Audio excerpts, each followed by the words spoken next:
الف لام میم، اللہ عالم بمرادہ،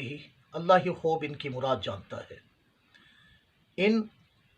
کو حروف مقطعات کہتے ہیں، اور اللہ کے بتائے سے اس کا رسول جانتا ہے۔ اگر یہ نہ کہا جائے کہ اللہ کے بتائے سے اس کا رسول جانتا ہے، تو ان آیات کا جو نزول ہوگا، حروف مقطعات کا جو نزول ہوگا، وہ لغو اور بیکار ہو جائے گا، اور قرآن ہر لغو سے پاک ہے۔ اللہ تعالیٰ ارشاد فرماتا ہے ذالک الکتاب لا ریب فیہ، وہ بلند مرتبہ کتاب جس میں شک کی کوئی گنجائش نہیں، ذرا برابر بھی شک نہیں ہو سکتا، کیونکہ اس قرآن کو لانے والے حضرت جبرائیل اور جن پر یہ کلام نازل ہوا،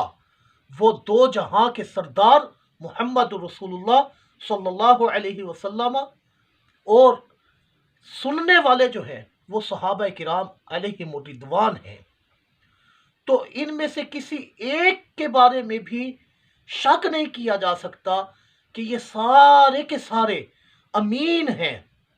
اور اس سے پتہ چل گیا کہ جتنے بھی صحابہ ہیں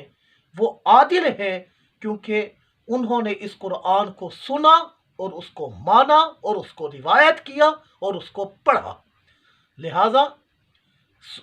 جو نبی کریم نے فرمایا اصحابی کالنجوم اقتدیتم اہتدیتم،